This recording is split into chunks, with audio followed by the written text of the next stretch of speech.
Ok,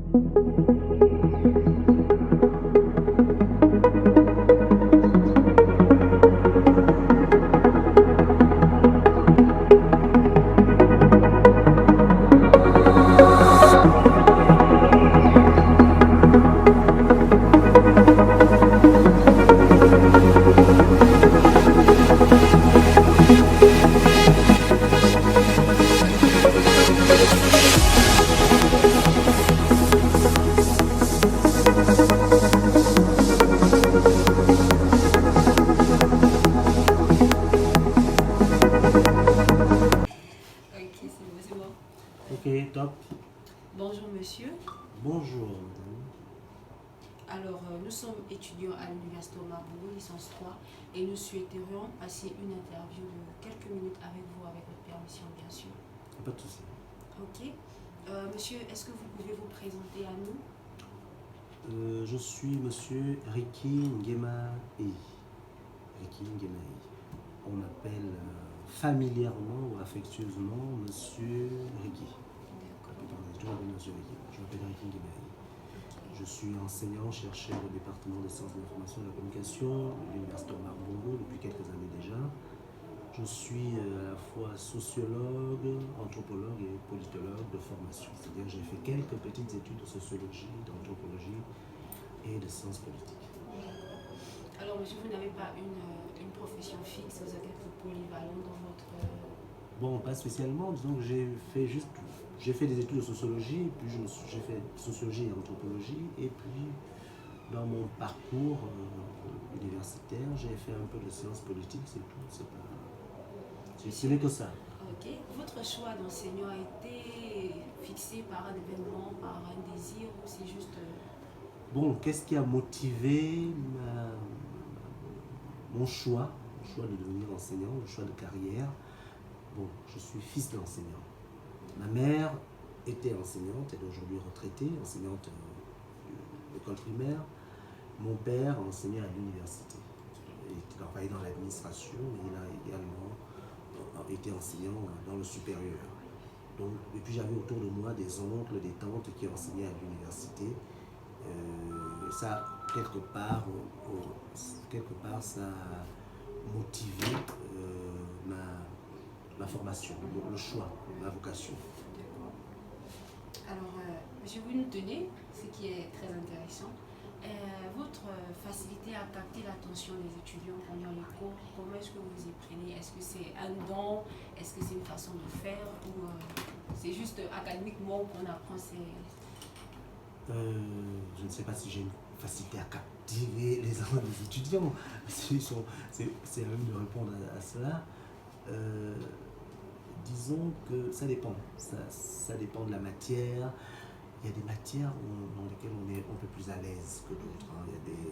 Il y a vraiment des matières où je me sens beaucoup plus à l'aise parce que c'est véritablement ma matière de formation, mon domaine de formation. Et puis il peut m'arriver de faire autre chose. Mais ça dépend aussi du public, parce qu'il faut qu'il y ait une interaction.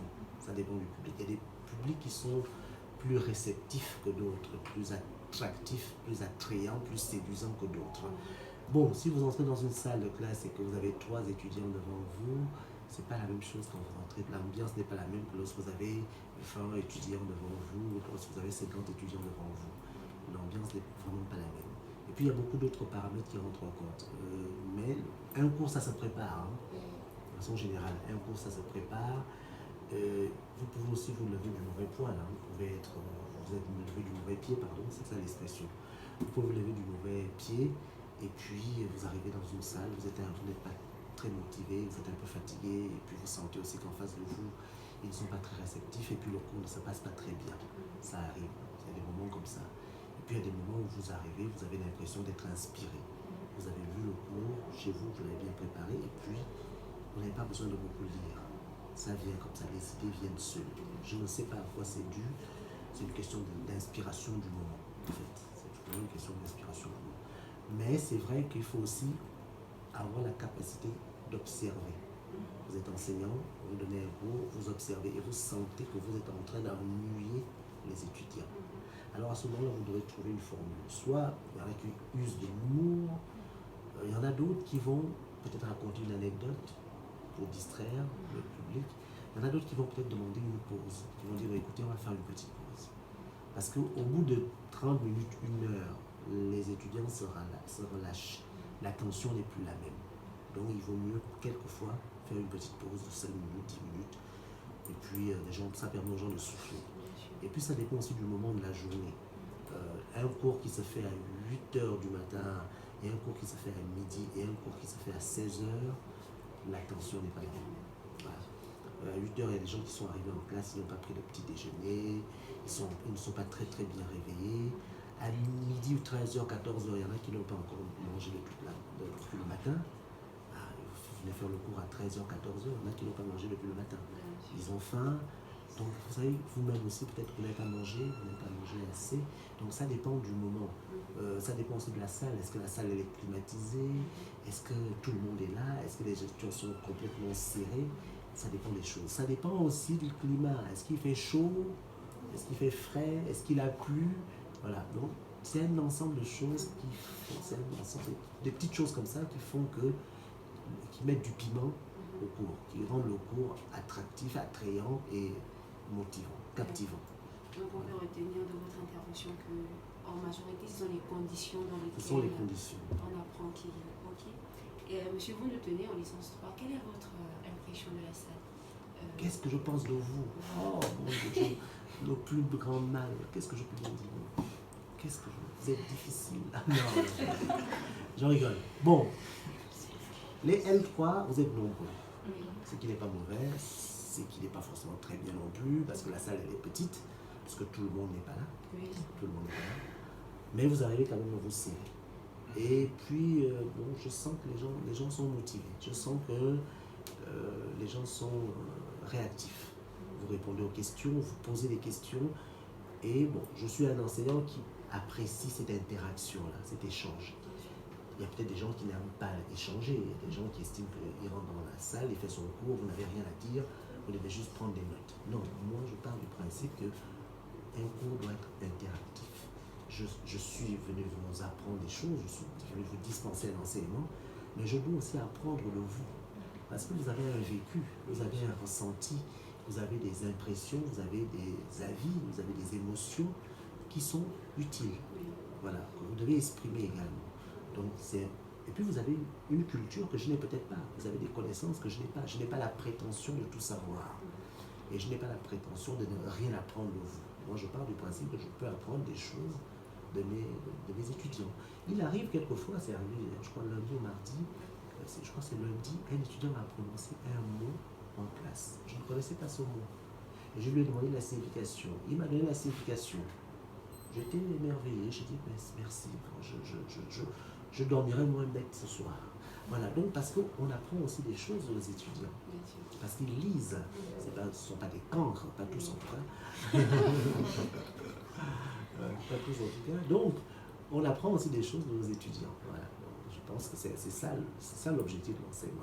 Et c'est ça qui donne du charme à ce métier d'enseigner. Le fait, cette interaction-là, cet échange, ces échanges avec les étudiants. On vous apporte quelque chose, vous nous apportez quelque chose.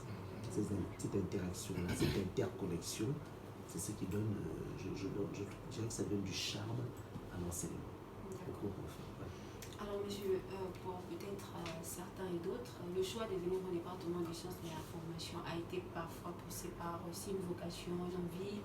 Et puis on se retrouvait ici un peu dans un milieu. On veut un peu savoir ce département, qu'est-ce qu'on veut nous dire? On est en licence 3, on va se spécifier, chacun soit un journaliste, en quelque chose que ce soit, que ça débouche. Mais en gros qu'est-ce que vous voulez nous dire sur le département des sciences de l'information? D'abord, quand les étudiants arrivent, ils ne savent pas forcément où ils mettent les pieds. Il y a beaucoup d'étudiants qui s'inscrivent à l'université, ils ne savent pas exactement. Voilà, ils ne savent pas exactement. Est-ce que, bon, je suis à l'université, je vais m'inscrire où? Je ne sais même pas comment se passent les orientations. Quelquefois, c'est l'ANBG qui vous oriente. Le socio. Voilà, c'est le ministère qui vous oriente. Je sais pas, c'est le ministère. Oui, le ministère de l'enseignement. Qui vous oriente. Donc, ce n'est pas forcément l'étudiant qui choisit la filière qu'il veut suivre aujourd'hui. Autrefois, c'était l'étudiant qui choisissait sa filière. Mais on choisissait sur quelle base? Sur la base peut-être de ce qu'on a entendu.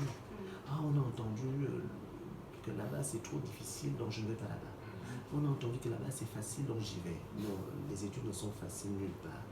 Ça, il faut déjà qu'on le sache, que vous le sachiez. Les études sont difficiles partout. Partout. Il faut simplement avoir la rigueur, la discipline, le sérieux nécessaire pour réussir. Ceux qui réussissent, ce ne sont pas forcément les plus intelligents, les plus brillants. Ceux qui réussissent, ce sont les plus bosseurs. Ceux qui bossent, ceux qui sont motivés, ceux qui sont patients, ceux qui sont persévérants, ceux qui sont disciplinés. Parce qu'il y a des étudiants qui sont brillants, mais le fait d'être indiscipliné, le fait de ne pas être sérieux, le fait d'être feignant, ils échouent. Ils échouent. Alors qu'ils sont à la base brillants. Ils ont échoué parce qu'ils étaient feignants. L'université, il n'y a pas de place à l'université pour les feignants. Il n'y a pas de place à l'université pour les blagueurs, les plaisantins, les touristes. Pour réussir à l'université, il faut être discipliné, il faut être motivé, il faut être persévérant, il faut être patient. Parce qu'à l'université, vous tombez. Tout le monde tombe à un moment. On ne peut pas avoir 20 sur 20 au devoir. On ne peut pas avoir 15 à tous les devoirs. À un moment, vous allez avoir 2, vous allez avoir 5, vous allez avoir 7. Ça va vous arriver au cours de votre cursus. Vous devez être capable de rebondir. J'ai eu 2 au devoir précédent. Ok, je dois avoir 15 au prochain devoir. Après, j'irai au rattrapage. Au rattrapage, je ferai encore 15. Vous comprenez? Vous ne devez pas vous apitoyer parce que vous avez eu un échec. Vous comprenez? L'échec n'est pas une fatalité. Il faut déjà vous mettre ça dans la tête. Vous pouvez marcher, vous tombez, vous trébuchez, vous tombez, vous relevez, vous continuez. Vous trébuchez encore, vous tombez, vous relevez, vous continuez. Ce sont ceux-là qui réussissent. Ceux qui sont motivés, ceux qui sont persévérants, ceux qui sont patients. C'est ça le secret de la réussite. Maintenant, par rapport au choix de la filière, les communications ont beaucoup de débouchés. Tout est communication. On communique partout. Toutes les grandes entreprises qui se respectent ont un service communication. Toutes les grandes entreprises. Il y a des agences de communication. Les ministères ont des services de communication. La plupart des ministères, chaque ministre a un conseiller en communication. Il y a des ministères qui ont même des directions de la communication, des services de la communication. Bon, ce n'est pas le cas de tout le monde, mais il y en a quelques-uns qui en ont. Donc, vous pouvez travailler dans les administrations, ça dépend du type de communication que vous avez choisi de faire. Il y a 2 parcours principaux, 2 grands parcours. Il y a le journalisme, les médias, journalisme et médias, et il y a la communication des entreprises, des institutions, des organisations. Voilà. Après, c'est vous qui choisissez en fonction de vos capacités, en fonction des débouchés, des possibilités d'emploi, mais en fonction aussi de ce que vous aimez. Ce que vous aimez, vous comprenez? On choisit aussi par rapport à ce qu'on aime. Ne vous lancez pas dans une carrière que vous n'aimez pas.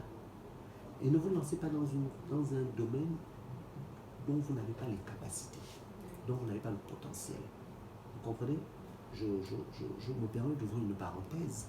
Je voulais faire des études d'économie. Quand j'étais jeune, je voulais faire des études d'économie. C'était un délire, c'était un rêve de jeunesse d'enfance. Parce que mon père était docteur en économie. Donc je voulais suivre le chemin de mon père, docteur en économie. Et puis j'arrive au bac, j'ai passé le bac en France, je suis au lycée en France, j'ai fait le bac en France. Et j'ai 1 en maths au bac. 1 en mathématiques. Bac économique et social. Bac ES, là, ça s'appelait comme ça à l'époque. Le bac B, ça vous appelez le bac B au Gabon. Bac ES, économique et social. J'ai 1 en maths. Et j'ai 15 en économie. J'ai 14 en histoire géo, 14 en philosophie. Et je me dis, j'ai envie de faire de l'économie. Et un prof me fait asseoir, et les enseignants du lycée me fait asseoir, il me dit, vous n'êtes pas bon en maths. Or, en économie, il y a beaucoup de mathématiques. Il y a les statistiques, il y a la comptabilité, il y a les calculs. Et vous n'êtes pas bon dans les calculs.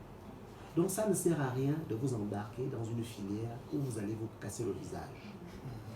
Vous comprenez? Et pourtant, c'est ce que je voulais faire. Mais j'ai regardé, je me suis dit, je suis nul en mathématiques.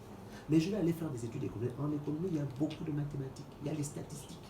Donc ça sert à quoi d'aller faire une filière où je vais me casser le visage? Vous comprenez? J'ai donc opté pour un plan B. Parce que dans ces choses-là, il faut avoir un plan A, un plan B et un plan C. Donc je suis allé faire autre chose. Aujourd'hui, je suis sociologue.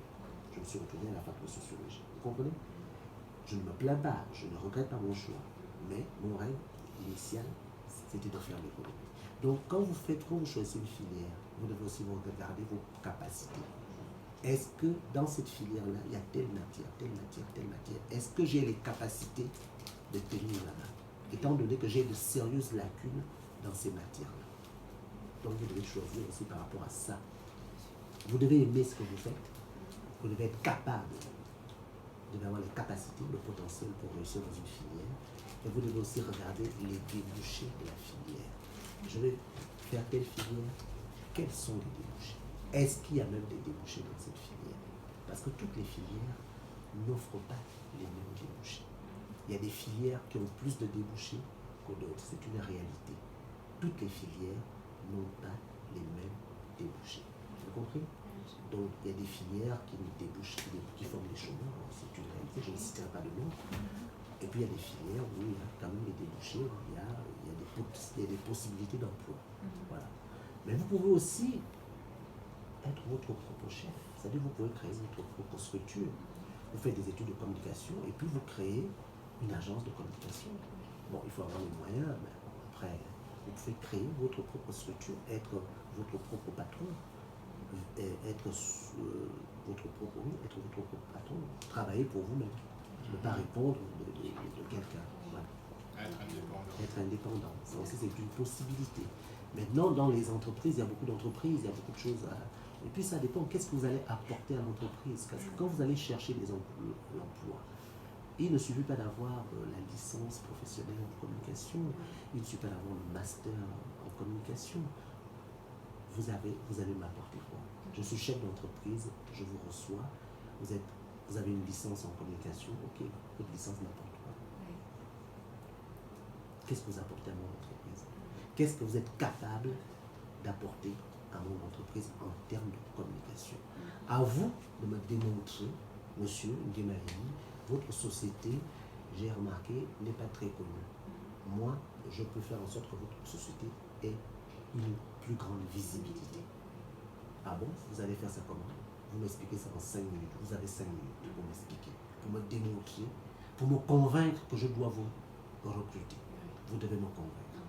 Donc vous devez être capable de m'expliquer en quelques minutes une stratégie de communication qui permettra à ma société d'être plus connue et de vendre plus de produits. Parce que je fabrique quelque chose, je veux le vendre. Mais il se trouve que ma société n'est pas très connue. Vous êtes diplômé en communication. Ma société n'a peut-être pas un service de communication. On a peut-être un service commercial, mais pas un service de communication. Et vous arrivez et vous me dites, monsieur, j'ai remarqué que votre entreprise est une jeune entreprise, mais qui n'est pas très connue, qui souffre de sa notoriété, qui n'a pas dû. Ils réussissent. Vous comprenez? Vous allez réussir à l'école parce que vous êtes assidu, parce que vous êtes bosseur. Ce n'est que ça. C'est ça le secret de la réussite. Le secret de la réussite, ce n'est pas autre chose. Il n'y a pas de chang. Voilà le chang que je viens de vous donner. Merci. C'est le chang que je viens de vous donner. Bossez, bossez, bossez. Vous n'avez rien d'autre à faire. Bossez. Voilà. Et ne vous plaignez pas. Hein. Vous n'êtes pas à plaindre. J'entends souvent certains dire on nous donne beaucoup de travaux, machin. Vous savez ce que j'appelle le travail. Au Japon, on fait l'école de 7h à 19h, avec une pause d'1h à midi. Donc, les petits japonais, c'est des machines. Vous comprenez? C'est des machines. Les cours commencent à 7h du matin. L'amphi est plein. 7h du matin. Les cours, c'est peut-être jusqu'à 19h, 20h. Ce sont des machines. Vous avez 4 heures de cours par jour et vous plaignez. Vous plaignez 4 heures de cours par jour. Vous plaignez. Alors, merci beaucoup. C'est moi qui vous remercie pour l'intérêt. Voilà. Nous sommes au temps pour notre interview et on se dit certainement à la prochaine. À la prochaine.